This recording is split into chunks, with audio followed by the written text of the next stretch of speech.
अस्सलाम वालेकुम नाजरीन, आप देख रहे हैं नया पाकिस्तान और मैं हूं शहजाद इकबाल। दहशतगर्दी के वाकयात का बहाना बनाकर पाकिस्तान से तिजारत बंद, बातचीत बंद, पाकिस्तानी सेलिब्रिटीज का भारत में दाखिला बंद, सरकारी हुकाम, सहाफियों, यूट्यूबर्स के अकाउंट्स बंद, पाकिस्तान के कई यूट्यूब चैनल्स बंद, सिंध तास मुआहदा मुअत्तल और पानी बंद करने की धमकियां दी।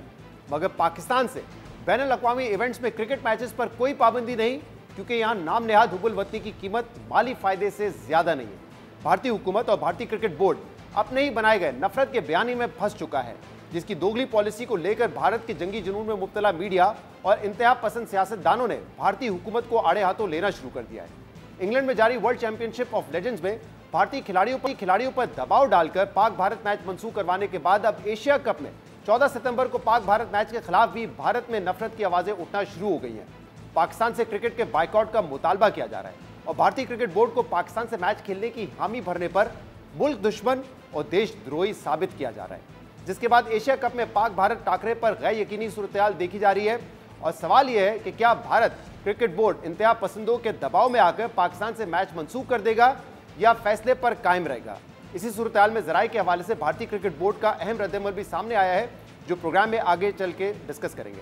अहम बात यह कि कल ही एशियन क्रिकेट काउंसिल के सदर मोहसिन नकवी, जो चेयरमैन पीसीबी भी हैं, उन्होंने रवा साल एशिया कप के शेड्यूल का ऐलान किया था, जिसके मुताबिक एशिया कप 9 सितंबर से 28 सितंबर तक मुत्तहदा अरब अमारात में खेला जाएगा और पाक भारत टाकरा 14 सितंबर को होगा।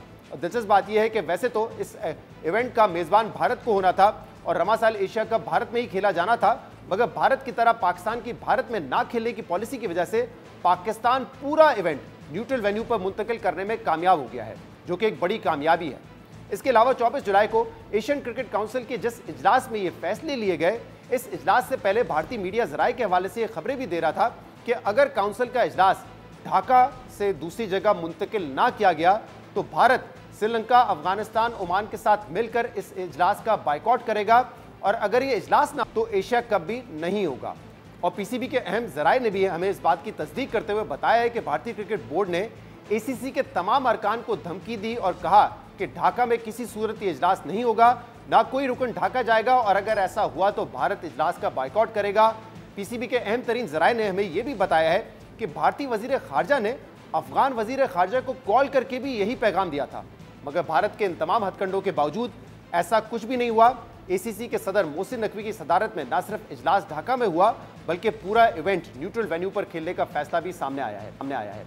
यानी पाकिस्तान से जंग में शिकस्त के बाद जिस तरह भारत का खित्ते का चौधरी बनने का ख्वाब पूरा नहीं हो सका था, वैसे ही अब बीसीसीआई का जो गरूर और घमंड था वो भी चिकनाचूर होता हुआ नजर आ रहा है। जिसके बाद भारतीय मीडिया और सियासत में एक भौचाल सा आ गया है। एशिया कप में पाक भारत मैच भारतीय मीडिया का इस वक्त सबसे बड़ा मौजूद बहस बन चुका है और अहम बात यह कि भारतीय मीडिया का वो हल्का जिसे गोडी मीडिया कहा जाता है, वो भी ना सिर्फ भारतीय क्रिकेट बोर्ड बल्कि भारतीय हुकूमत से सवाल कर रहा है कि अगर पैसों की खातिर पाकिस्तान से क्रिकेट खेलना जरूरी है तो पहलगाम वाक़े की बुनियाद बनाकर पाकिस्तान से तिजारत, मुज़ाकरात, यूट्यूब चैनल्स बंद करने का क्या तुक बनता है।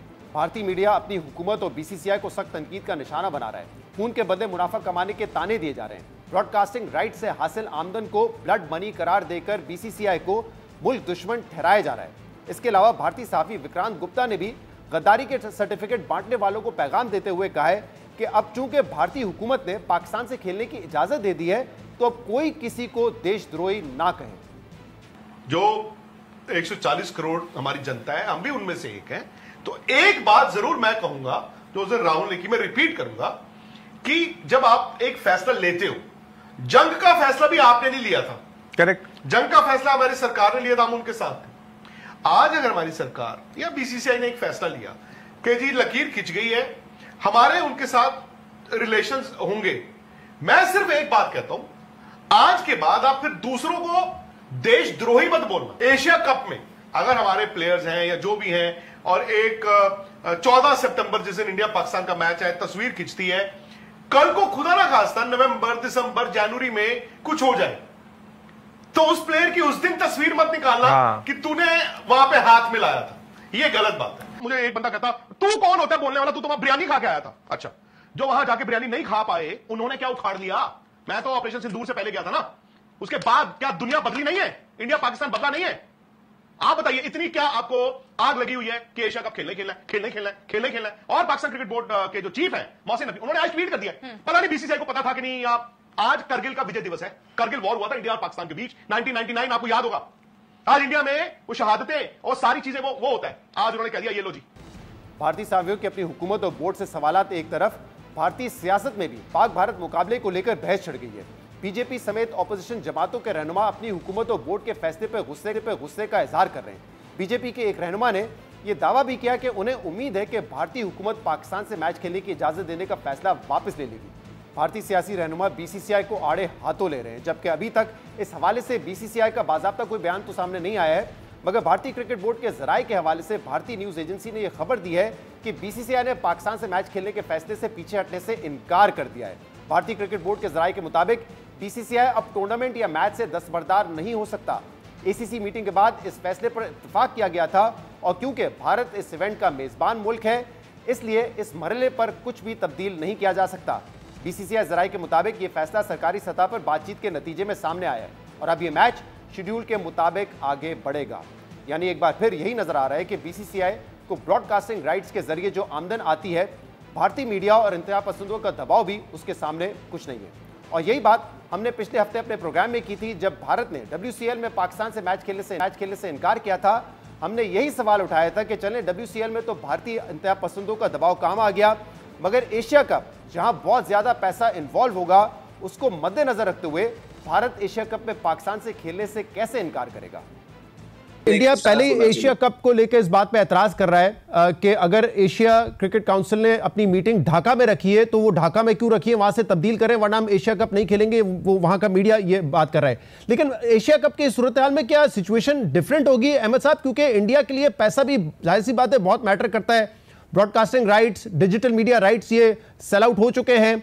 बड़ा नुकसान होगा अगर पाकिस्तान इंडिया का मैच नहीं होगा, तो वहां पे बीसीसीआई के सामने मिलियंस ऑफ डॉलर्स की एक डील होगी। तो क्या आपको लगता है कि उस तरह वो मैच भी मंसूख करेगा, या क्योंकि वहां पैसा इन्वॉल्व है तो बीसीसीआई के लिए मजबूरी होगी कि वो उस तरह के टूर्नामेंट में पाकिस्तान के साथ खेले? यानी भारतीय हुकूमत और बीसीसीआई की हुबुल वतनी की भी एक कीमत है जो ब्रॉडकास्टिंग राइट से ज्यादा नहीं है।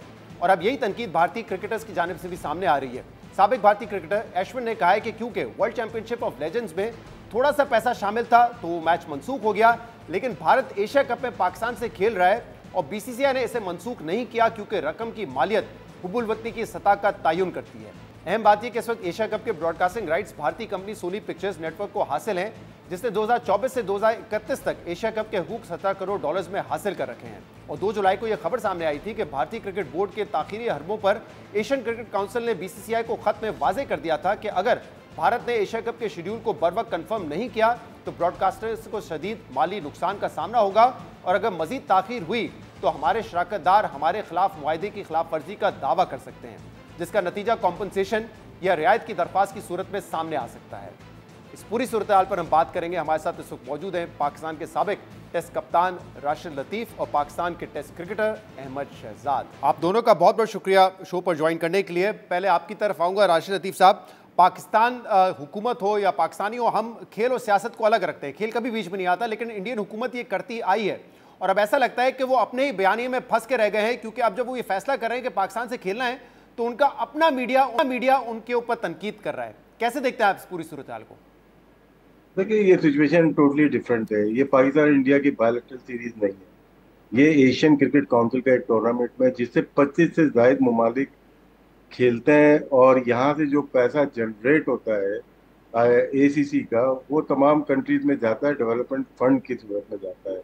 तो ये अगर भारत और पाकिस्तान का मसला होता है तो हम मान लेते हैं, और इसमें जो गेम होता है ना, गवर्नमेंट से भी ऊपर चला जाता है थोड़ा सा। अगर आपने खुद ही बताया 2025 से लेकर 31 तक जो राइट्स है वो सोनी के पास है, ठीक है, और उसके बाद वर्ल्ड कप के राइट स्टार डिज्नी स्टार के पास है और आईपीएल के भी इन्हीं के पास है। इनका मालिक है अंबानी, ठीक है ना। उनकी गवर्नमेंट को और उनकी क्रिकेट को, टोटल दुनिया के क्रिकेट को रन करने वाला अंबानी ग्रुप है, उससे हट के कुछ भी नहीं हो सकता।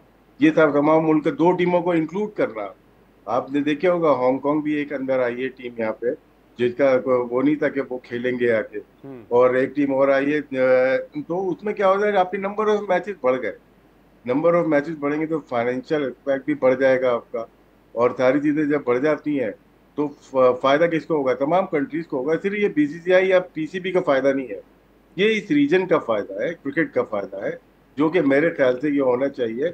और मेरे ख्याल से बर वक्त अच्छा फैसला है बीसीसीआई का, जो हमें लग रहा था कि नहीं करेगा वो, लेकिन ये इंडिया रैशनल पाकिस्तान रैशनल की और बात। लॉजिकल फैसला तो राशिद साहब बिल्कुल ठीक है, यही होना चाहिए। जैसे हम कह रहे हैं कि पाकिस्तान तो कभी ये नहीं करता, लेकिन वो जिस किस्म का माहौल बना देते हैं ना कि अब पाकिस्तान के साथ किसी किस्म का ताल्लुक नहीं होगा। डब्ल्यूसीएल का एक मासूमाना मैच था, बिल्कुल क्या फर्क पड़ता, वो खेल लेते वहां पे। डब्ल्यूसीएल पे देखें, हाँ, डब्ल्यूसीएल पे बात कर रहे हैं, मुझे हैरत हो रही है, वो तो कोई है ही नहीं ना। एग्जैक्टली ना exactly. उसमें गवर्नमेंट इन्वॉल्व है, ना बोर्ड इन्वॉल्व है। उसमें पाकिस्तान का नाम भी गलत इस्तेमाल कर रहे हैं, वो भारत का नाम भी गलत इस्तेमाल कर रहे हैं।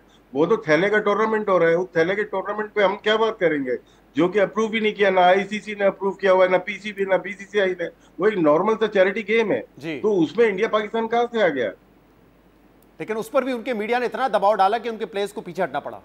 उससे मीडिया से ज्यादा तो हम लोग कर रहे हैं शोर, जरूरत ही नहीं उस पर बात करने की, वो तो थैले वाला मैच है वो तो।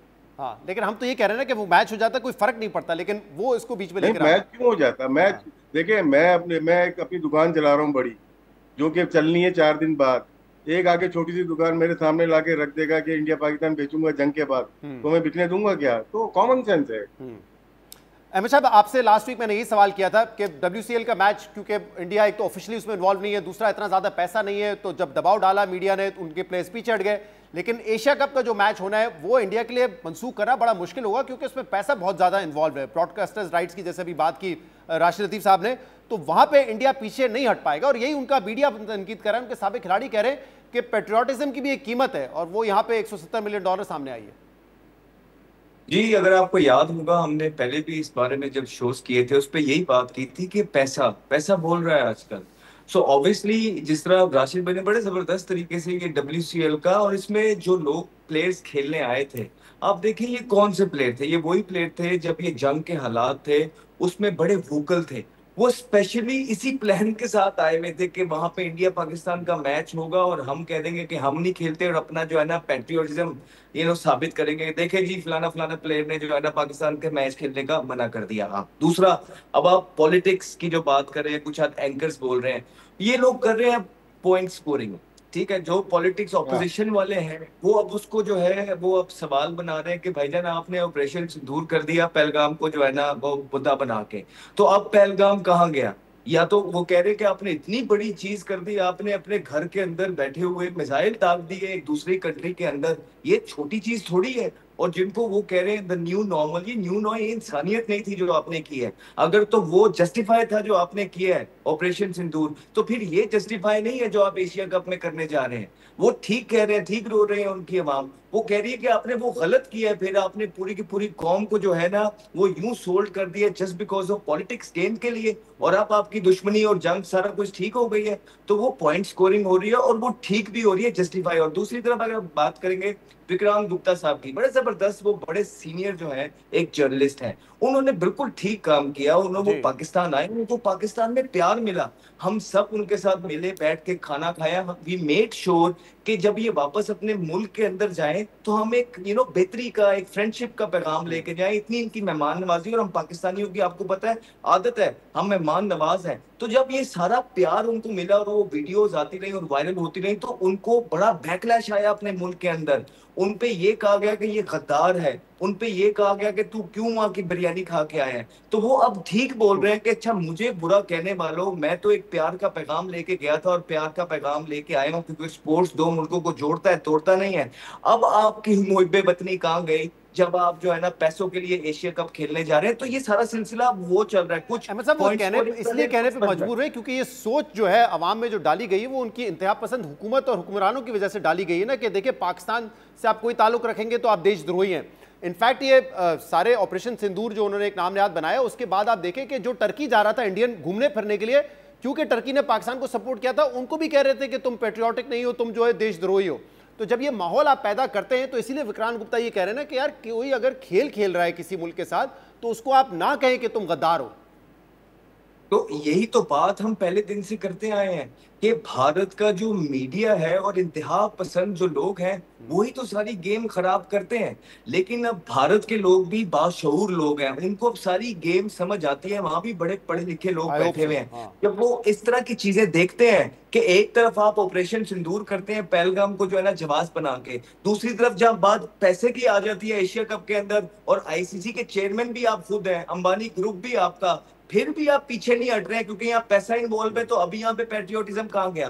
तो ये लोग वहां समझ रहे हैं, और जिन लोगों ने ये ऑपरेशन सिंदूर का आगाज किया था, जो उनका पर्पस ये नैरेटिव को बिल्ड करना चाहते थे, या गेम्स जो उनके थे, अनफॉर्चुनेटली हर एक चीज अल्लाह ताला की तरफ से जो है ना उनको बैकलैश हुई है, हर चीज उनको उल्टी पड़ रही है। और अब ये एशिया कप में उनका आना और खेलना पैसे के लिए, ये भी उनके अगेंस्ट जाएगा नैरेटिव। राशिद साहब, क्योंकि बीसीसीआई एक बहुत बड़ा बोर्ड है, कहा जाता है क्रिकेट का सुपर पावर है, तो जब ये बात सामने हो रही थी कि पाकिस्तान वो नहीं आएंगे खेलने के लिए चैंपियंस ट्रॉफी, और उन्होंने कहा कि हाइब्रिड मॉडल पर होगा, तो पाकिस्तान ने उस वक्त ये शर्त रखी थी, पर हम भी अगले जो आईसीसी इवेंट्स है या एशियन क्रिकेट के जो इवेंट्स होंगे उसमें हम भी हाइब्रिड मॉडल पे खेलेंगे। तो पाकिस्तान क्योंकि अपनी पोजीशन पे खड़ा रहा, तो आज ये इवेंट जो है श्रीलंका मूव करना पड़ा है इंडिया को, क्योंकि टाइम्स ऑफ इंडिया भी ये कह रहा है कि पाकिस्तान क्योंकि हाइब्रिड मॉडल पे ही खेलेगा, यूएई मूव हुआ है, पहले श्रीलंका की बातें आ रही थी, तो क्योंकि पाकिस्तान भी हाइब्रिड मॉडल पे खेलेगा तो इंडिया के पास कोई चॉइस नहीं थी कि इतने छोटे टूर्नामेंट को ये हाइब्रिड मॉडल पे खेलते, तो उन्होंने कहा पूरा मैच ही, पूरा टूर्नामेंट यूएई में करा दो। तो पाकिस्तान अपनी पोजीशन पे क्योंकि खड़ा रहा, तो हमने अपनी बात मनवा ली उनसे। फिर देखिए, जब इंटरनेशनल क्रिकेट की बात आती है तो पाकिस्तान का स्टांस बहुत क्लियर था और बहुत अच्छा था। हो सकता है हम इंटरनली बहुत ज्यादा बात करते हो, पाकिस्तान क्रिकेट बोर्ड के खिलाफ भी करते हैं, तारीफ भी करते हैं, लेकिन यहाँ पे तारीफ बनती है। अगर हम चैंपियन ट्रॉफी की बात करते हैं, उसमें पाकिस्तान के स्टेप अच्छे थे और यहाँ पे बहुत ही क्लियर नजर आ गया था। 25 ममालिक को यकजा कर जाना, मेरे ख्याल से मोहसिन रफी साहब का ये स्टेप था, ये सक्सेसफुल रहा। और जहां तक बात है, प्रेशर पाकिस्तान ने बहुत डाला हुआ है, उनको पता है प्रेशर क्या है क्या। देखिए, अभी नेक्स्ट वर्ल्ड कप आने वाला है, विमेन का वर्ल्ड कप है, इंडिया श्रीलंका में, और पाकिस्तान सिर्फ वॉकआउट की धमकी देगा। अगर ये एशिया कप नहीं होता, मैं उसकी बात कर रहा हूँ, आगे की बात कर रहा हूँ, अगर पाकिस्तान बोलते था अगर इंडिया नहीं खेला तो एशिया कप नहीं हो रहा, हम भी नहीं खेलते, तो क्या है, पाकिस्तान ये कहने में था कि आपकी जो वर्ल्ड कप विमेन का वो नहीं खेल रहे हैं। फिर 26 का वर्ल्ड कप है, वो बहुत बड़ा वर्ल्ड कप होने जा रहा है T20 का, वो इंडिया और श्रीलंका में, वो भी पाकिस्तान अगर बाइकआउट करता है तो पाकिस्तान वर्ल्ड क्रिकेट होती कहाँ उस वक्त। सारा फाइनेंशियल चीज की एटम बम बनता, वैसे तो कोई नहीं मार रहा ना एटम बम, ये क्रिकेट का एटम बम है, पाकिस्तान के पास है जिस वक्त, दोनों बम पाकिस्तान के पास है। जिस दिन वो चलाएगा उस दिन दुनिया देखेगी, लेकिन ये चलाने वाला नहीं है, ये स्ट्रेटेजी और प्लानिंग करने के लिए है। तो मेरे ख्याल से ये स्ट्रेटेजी ठीक है कि जब तक तुम हमारी बात नहीं मानोगे, हम तैयार नहीं है आपकी बात मानने के लिए। इसीलिए ख्वातीन का वर्ल्ड कप हो या मेन का वर्ल्ड कप हो, वो इंडिया ही में होगा, और इंडिया की वजह से जो पाकिस्तान शर्तें रखेगी उसे मानने के लिए तैयार होगा। बहुत बहुत शुक्रिया राशिद लतीफ़ साहब और अहमद शहजाद साहब। मानते माजी में पाकिस्तान क्रिकेट बोर्ड जो है वो कॉम्प्रोमाइज़ करता रहा है, पाकिस्तान इंडिया खेलने जाता रहा, इंडिया हर मरतबा नहीं आता, फिर वो कोई लॉलीपॉप देता हम मान लेते, क्योंकि हम शायद इस चीज़ का एहसास नहीं कर पा रहे थे कि क्रिकेट में हमारी भी एक अहमियत है। अगर हम खुद नहीं एहसास करेंगे तो दूसरा भी नहीं करेगा। अब जब हमने एक पोजीशन ली तो हमने देखा कि इंडिया भी मजबूर हुआ है हाइब्रिड मॉडल पे खेलने के लिए। इनफैक्ट अब तो उनको पूरा टूर्नामेंट जो है वो इंडिया से हटा के यूएई में करना पड़ रहा है। प्रोग्राम में ब्रेक शामिल करते हैं, मजीद बात करेंगे इसके बाद।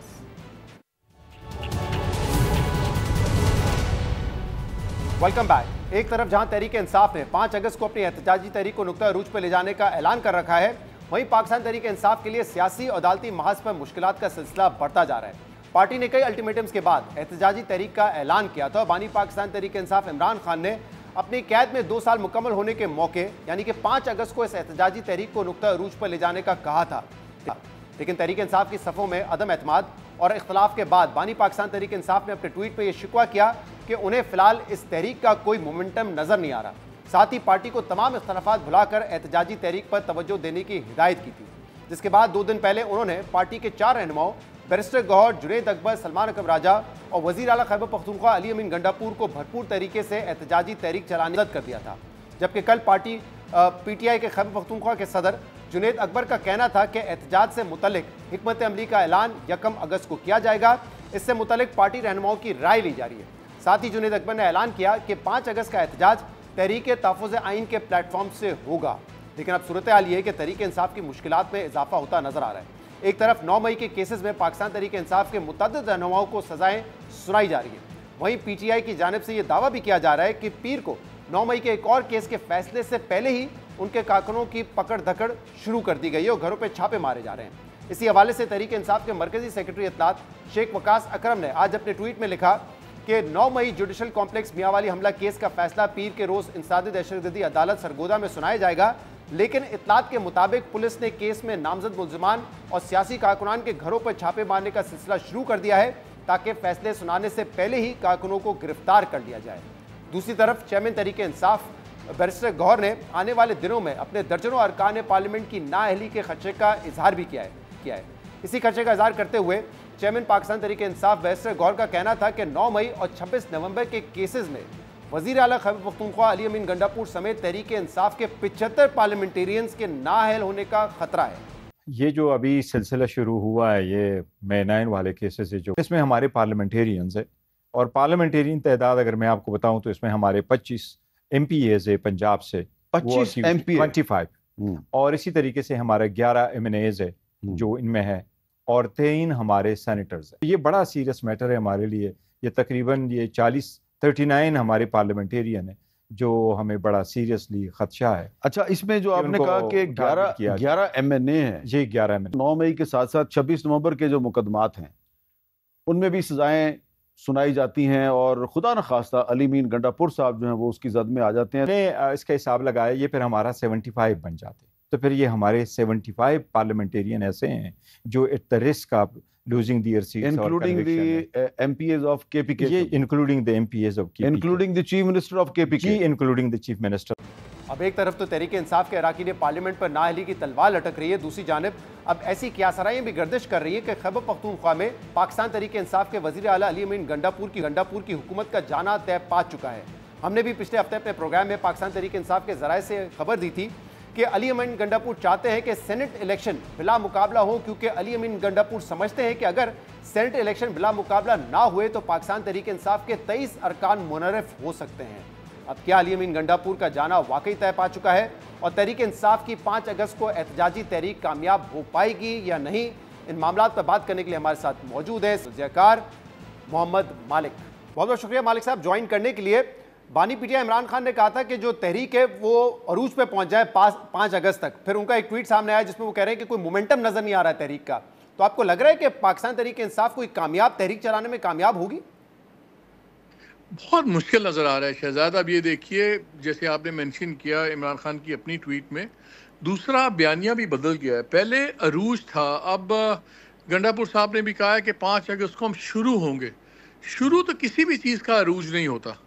अरूज तो आप क्लाइमेक्स को कहते हैं कि वहाँ जाके डू एंड डाई। पहले बयानात आ रहे थे आर या पार, पहले बयानात आ रहे थे कि जी 5 अगस्त को सारे फैसले हो जाएंगे। अब बयानात आ रहे हैं कि 5 अगस्त को शुरू होगा।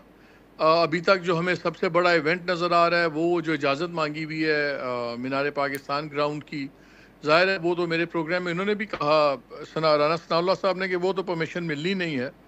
पहले बयानिया ये था कि पूरे मुल्क गिर एक तहरीक होगी, हर शहर में हर जगह पे। अब नज़र आ रहा है कि शायद एक जलसा बनाया जा रहा है। सो बहुत ज़्यादा कन्फ्यूजन है। आप बयानात देखिए, फिर कन्फ्यूजन आ गया कि जी तहरीक जो चलाएंगे वो सलमान अकरम राजा साहब, उमर अयूब और वो चलाएंगे बैरिस्टर गौहर। बैरिस्टर गौहर का मैं देख रहा था, उन्होंने तो आखिरी खान साहब की जो बहुत सख्त ट्वीट आई है उसको रीट्वीट भी नहीं किया, तो बाकियों ने तो कर दिया, उन्होंने तो उस ट्वीट को भी रीट्वीट नहीं किया। और चीफ मिनिस्टर ने अगर KP को संभालना है तो आई डोंट नो, फिर वही सपोर्ट बेस है, वही स्ट्रॉन्ग बेस है। और अगर गंडापुर साहब के बजाय ये दूसरे लीड करेंगे तो कन्फ्यूजन बहुत ज़्यादा है फ्रैंकली। और जो आपस के इख्तलाफात हैं वो भी हमारे सामने हैं। वो तो अब इस हद तक आ गए हैं कि लीमा बीबी पे जब बातें की मरवत साहब ने, तो आपने नोट किया है कि किसी पार्टी वाले ने डिफेंड भी नहीं किया। सो बहुत ज़्यादा स्प्लिट नज़र आ रहे हैं। इतने स्प्लिट के अंदर दूसरी साइड पे जब इतनी यूनिफाइड पार्टीज बैठी हों, हर चीज़ उनके तमाम बॉक्सेस टिक हुए हैं। आप जुडिशल सेटअप देख लें, वो भी बॉक्स टिक्ड है। आप कॉन्स्टिट्यूशनल अमेंडमेंट्स देख लें, टिक्ड है। जो उनका आपस में 1 पेज है वो भी परफेक्टली टिक्ड है। तो एक साइड पे हमें हर चीज़ इतनी स्ट्रॉन्ग नज़र आ रही है, दूसरी साइड पे एक ही पार्टी है जिसने चैलेंज किया हुआ सब कुछ, और वो पार्टी गवर्नमेंट की तो लॉटरी निकल आई है। वो डायरेक्ट हो गए हुए हैं एस्टैब्लिशमेंट को, मिलिट्री क़यादत को पर्सनलाइज करके। तो गवर्नमेंट पे तो कोई प्रेशर है नहीं क्वाइट फ्रैंकली। और आप जो कह रहे हैं कि खैबर पख्तूनख्वा इनकी स्ट्रॉन्ग बेस है, तो क्या वो स्ट्रॉन्ग बेस स्ट्रॉन्ग रहेगी? क्योंकि अब ये चमगोइयाँ शुरू हो चुकी हैं कि अली अमीन साहब का जाना तय पा चुका है। और इनफैक्ट हामिद मीर साहब के शो में गौहर साहब ने कहा कि 39 हमारे पार्लियामेंटेरियंस ऐसे हैं जिनके ऊपर नाअहली की तलवार लटक रही है 9 मई के केसेस को, और अगर आप 26 नवंबर में भी मिला ले तो 75 अरकान पे नाअहली की तलवार लटक रही है। और इसी हवाले से कहा जा रहा है कि शायद जो मेजॉरिटी है या तो पीटीआई वो खो दे खैबर पख्तूनख्वा में, या एटलीस्ट कोई इन हाउस तब्दीली हो सकती है। क्या ऐसी कोई सोच पाई जाती है? मेरा ख्याल है ये फैसलों में ज्यादा बड़ा हाथ होगा जो लास्ट प्रेशर किया था ना अली मीन गंडापुर साहब ने, इन्होंने उसमें बहुत ज्यादा रेड लाइंस क्रॉस की हैं। आज तक हमने देखा है कि इनको हमेशा एस्टैब्लिशमेंट या दूसरी गवर्नमेंट भी मैं तो हमेशा कहता हूँ कि लगता ये है कि ये किट पहनते हैं पीटीआई की, बैटिंग किसी और के लिए करते हैं। गंडापुर साहब के तमाम अब साहबका एक्शंस देखें, उनका अल्टीमेट फ़ायदा किसको हुआ? हमेशा फ़ायदा इस कंबाइन को हुआ है, एस्टैब्लिशमेंट गवर्नमेंट कंबाइन को, और नुकसान हुआ है पीटीआई को, नुकसान हुआ है इमरान खान को। वो बात इतनी बढ़ा देते हैं हर दफ़ा, गवर्नमेंट को एक्सक्यूज़ दे देते हैं कि गवर्नमेंट सख्त तरीन एक्शन उसका जस्टिफाई हो जाए, जनाजे निकलेंगे, लाशें गिरेंगी, हम भी छातियों में गोलियां मारेंगे, खुद फिर 12-12 ज़िले पैदल क्रॉस कर जाते हैं, कभी चाय पीने चले जाते हैं। एंड ये क्लियर नज़र आ रहा है कि वो कहते he never walks the talk, कहते कुछ और हैं, हमेशा करते कुछ और हैं। तो उनकी एक यूटिलिटी थी, लेकिन आई थिंक जो उनकी लास्ट चॉइस ऑफ वर्ड्स है उनकी लास्ट प्रेशर के अंदर, उसी दिन आइडिया हो गया था कि उनकी यूटिलिटी खत्म हो गई है। क्योंकि देखिए खान साहब मतलब आप कह रहे हैं कि वो फ्रस्ट्रेशन में उन्होंने बयान दिया होगा? मेरा ख्याल है उनको नजर आ रहा था कि देखिए खान साहब को दो लोग, despite all the criticism, let's be serious, Khan साहब यही कहते थे शहजाद कि मैंने एस्टैब्लिशमेंट से बात करनी है। उसके लिए दो ही तुरप के पत्ते नजर आते हैं उनके पूरे सेटअप में, एक बैरिस्टर सैफ हैं, एक है अली मीन गंडापुर साहब को। और हम नज़र भी आता है कि इन्हीं की मुलाकातें होती हैं, इन्हीं को हर क्रिटिकल मौके पे मिलने दिया जाता है, वही पैगाम भी लेके आते हैं, वही लेके भी जाते हैं। बैरिस्टर सैफ की तारीख़ हमें पता है, पॉलिटिकल हिस्ट्री सारी हमें पता है, उनकी वफादारियाँ कहाँ हैं। मैं तो हमेशा कहता हूँ कि वो पार्टीज़ बदलते हैं, वफादारी उनकी एक ही जगह है। गंडापुर साहब का भी कुछ सीन ये है। अब अगर खान साहब को भी ये नज़र आ रहा है कि ये अगर डिलीवरी नहीं दे सकते गंडापुर साहब, फिर गंडापुर साहब की वजह से बहुत ज़्यादा डिविजन्स भी हैं पार्टी में, उनकी फैमिली के अंदर भी डिविजन्स आ गई हैं, उनकी पार्टी के अंदर भी डिविजन्स आ गई हैं। और अगर गंडापुर साहब डिलीवरी भी नहीं दे सकते एस्टैब्लिशमेंट से बातचीत की, तो फिर उनकी यूटिलिटी कितनी रह जाती है? आप मुझे बताइए ना। केपी के अंदर तो खान साहब जिस पे भी हाथ रखेंगे वो चीफ मिनिस्टर बन जाएगा और उसको सपोर्ट करेंगे। और इसलिए मेरा ख्याल है कि इनकी यूटिलिटी जो थी ना, उसका शेल्फ टाइम, एक्सपायरी टाइम आ गई भी है। सो ये फैसले, और ये तकरीबन 82 बनते हैं, 75 से भी ज़्यादा 82 बनते हैं MP MNs मिला के, अगर आप ओवरऑल देखिए। और जिस तरह अब ये क्लियरेंस से लग गई है फैसलों की, तो ये तो कोई अब राइटिंग ऑन द वॉल नज़र आ रही है कि और लोग भी इधर से भी खटकेंगे। लेकिन क्या आपको लगता है कि इस पूरी एक्सरसाइज की कोई ज़रूरत है इस वक्त हुकूमत को?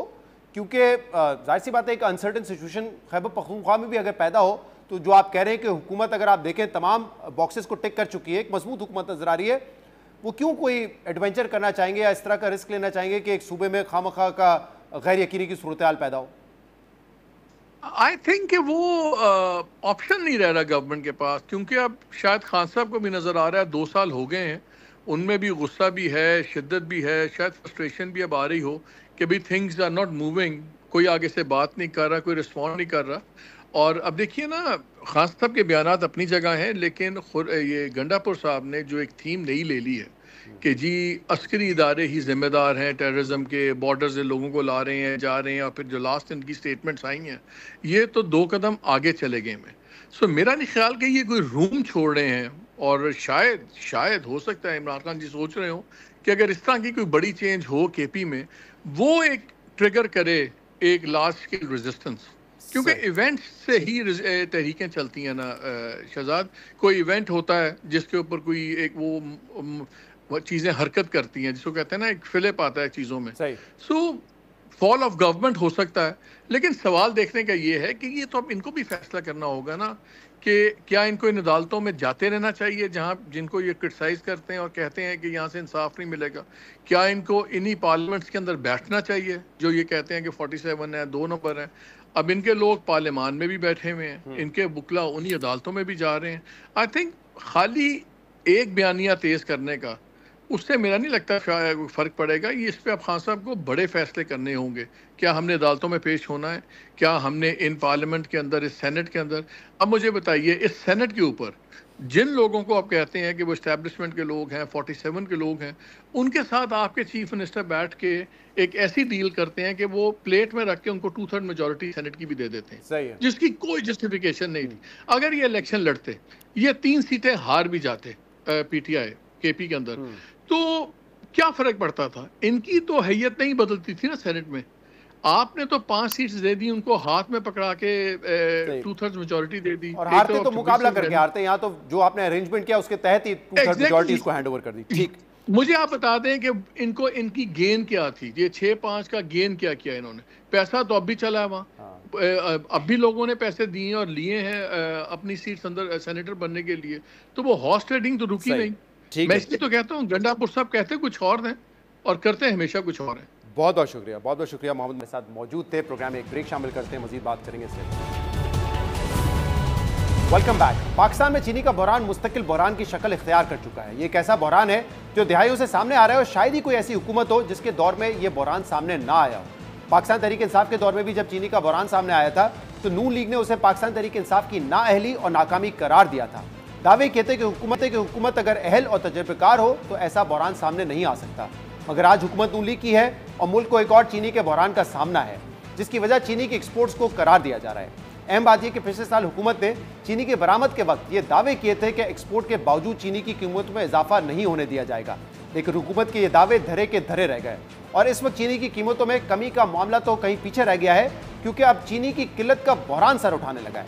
जिसके बाद हुकूमत ने अब कल इस मुमकिन चीनी बहरान पर काबू पाने के लिए हुकूमत और शुगर मिल्स एसोसिएशन के नुमाइंदों का इजलास भी तलब कर लिया है, जिसमें चीनी की कीमतों के मुआहदे पर अमल दरामद का जायजा लिया जाएगा। अहम बात यह कि पिछले साल जून में हुकूमत ने शुगर मिल्स मालकान के मुतालबे पर मरहलावार तकरीबन 7.5 लाख टन चीनी बरामद करने का फैसला किया था।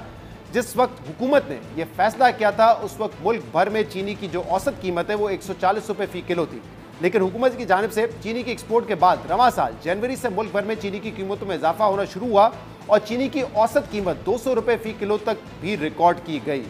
फिर हुकूमत ने चीनी की कीमतों को मुस्तहकम करने के लिए तकरीबन 5 लाख टन चीनी दरामद करने का फैसला किया, लेकिन चीनी की कीमतों में फिर भी खातिर ख्वाह कमी नहीं आ सकी। जनवरी से चीनी में इजाफे का रुझान की वजह से 2 हफ्ते पहले हुकूमत और शुगर मिल्स मालकान के दरमियान चीनी की एक्स मिल प्राइस मुकर्रर करने का मुआहदा हुआ था, जिसके मुताबिक 15 जुलाई से 15 अगस्त तक के लिए चीनी की एक्स मिल प्राइस 165 रुपये फी किलो पे मुकर्रर की गई थी, जबकि इस्लामाबाद में चीनी की रिटेल प्राइस 172 रुपये फी किलो और पंजाब में चीनी की रिटेल प्राइस 173 रुपये फी किलो मुकर्रर की गई थी। लेकिन आज भी मुल्क भर में सरकारी नरखों पर चीनी दस्तयाब नहीं है। 2 रोज़ पहले वफाकी दायरा शुमारियात के जारी होने वाले आदाद शुमार के मुताबिक मुल्क भर में चीनी की औसत कीमत 180 रुपये 4 पैसे रही, जबकि मुल्क में चीनी की ज्यादा से ज्यादा कीमत 200 रुपये फी किलो थी। ताहम वफाकी दायरा शुमारियात के मुताबिक पिछले हफ्ते में मुल्क में चीनी की कीमत में 8 रुपये फी किलो तक की कमी रिकॉर्ड की गई थी। एक तरफ हुकूमत की फिक्स किए गए रेट पर इस वक्त चीनी मिल नहीं रही और दूसरी तरफ अब चीनी की दस्तयाबी का बहरान भी सर उठाने लगा है। इस हवाले से लाहौर की अकबरी मंडी के डीलर्स एसोसिएशन के रहनुमा सुहेल मलिक का कहना है कि शुगर मिल्स मालकान डीलर्स को 165 रुपये किलो के हिसाब से चीनी नहीं बेच रहे, इसलिए अकबरी मंडी में आज भी चीनी दस्तयाब नहीं है। आइंदा चंद दिनों में चीनी का बहरान पैदा हो सकता है। हुकूमत चीनी दरामद करने के बजाय मिलों के ज़खायर बाहर निकलवाए। चीनी की कीमतों और मार्केटों में इसकी दस्तयाबी के हवाले से जब हमने इस्लामाबाद और लाहौर में मार्केटों में लोगों और दुकानदारों से जब पूछा तो उनका क्या कहना था, सुनिए। चीनी पीछे से मिलती नहीं है, 170 रुपये कहीं हमें होलसेल में नहीं मिलती, हम 172 रुपये कैसे बेचें? वहाँ से महंगी मिलती है 178 रुपये और यहाँ आए तो वो कहते हैं जी 20,000 रुपये जुर्माना भी दो, थाने भी जाओ। तो हम इस लालच से बेहतर है कि हम बेचना ही छोड़ दिया हमने।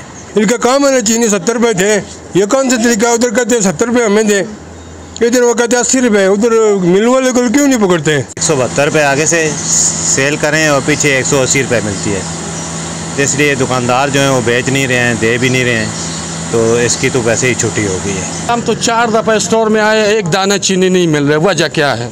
ये हुकूमत है हमारे आवाम को चलाने के लिए, ये हुकूमत है चलाने के लिए। 200 रुपये किलो ले रहे थे, वो अब बिल्कुल भी नहीं मिल रही। कल सौदा मंगवाया, चीनी किसी कीमत पे किसी दुकान से नहीं मिली। चीनी वैसे 173 रुपये लेता है, 2 मिनट चीनी आ रही नहीं, मार्केट में शात हुई है, तो हम लें भी तो इस होलसेल बिकती नहीं है, होलसेल दात है तो होलसेल दे 173, तो इसी वजह से हम बेच रही नहीं है चीनी। 190 रुपये से लेकर 200 रुपये किलो सेल हो रही है, गवर्नमेंट ने 173 रुपये रेट दिया, हमें वारे नहीं आ रही, हम इसलिए चीनी नहीं लाके सेल कर रहे हैं। आज तो मिल ही नहीं रही, मिलेगी तो खरीदेंगे ना। 200 से ऊपर भी पैसे देने के लिए तैयार है, मगर दुकानदारों के पास चीनी है नहीं। चीनी तो नापैद ऐसा हो गई है जैसे गधे के सर से सींग। अगर किसी के पास है तो वो रेट इतना मांगता है कि उसमें गुंजाइश ही नहीं लाने की। 173 जो है ना गवर्नमेंट का रेट है, अगर हम इसको इससे ज़्यादा रखें, इससे ज़्यादा ऊपर बेचें तो हमें फ़ाइन हो जाता है। लिहाजा इसलिए हम लेके नहीं आ रहे, क्योंकि 173 में मिल ही नहीं रहे।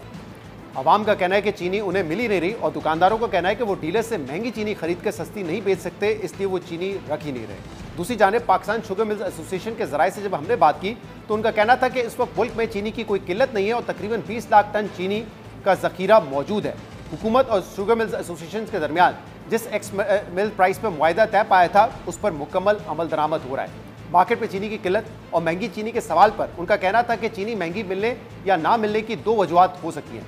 पहली है कि होलसेल डीलर्स ने इस मुआहदे से पहले महंगी चीनी खरीदी थी जो वो अब सस्ती नहीं बेच सकते और इसलिए वो चीनी नहीं बेच रहे, जबकि दूसरी वजह यह है कि हुकूमत ने महंगी चीनी की फरोख्त पर दुकानदारों और डीलर्स के खिलाफ क्रैकडाउन शुरू कर दिया है, जिससे खौफजदा होकर दुकानदार चीनी नहीं बेच रहे। दूसरी जानिब सरकारी रखों पर चीनी फरोख्त न करने पर पंजाब हुकूमत का सूबे भर में दुकानदारों के खिलाफ छापों का सिलसिला जारी है।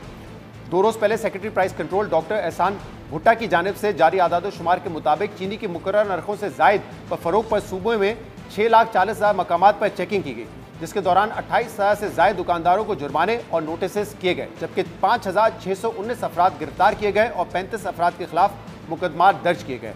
इस सारे मामले पर बात करने के लिए हमने वफाकी वजीर बराए ग़िज़ाई तहफ़्फ़ुज़ राना तनवीर को प्रोग्राम में शिरकत की दावत दी, लेकिन उनकी जानिब से कोई जवाब मौसूल नहीं हुआ। हमने पाकिस्तान शुगर मिल एसोसिएशन के हुकाम को भी प्रोग्राम में शिरकत की दावत दी, मगर उन्होंने भी माजरत कर दी।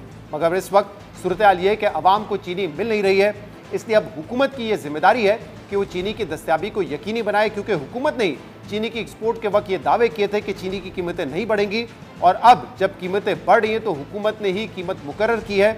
अब ये हुकूमत की जिम्मेदारी बनती है कि ना चीनी की किल्लत हो और जो प्राइस फिक्स की गई है उस पर चीनी बेची जाए। आज के प्रोग्राम में इतना ही। शो से अल्लाह हाफ़िज़।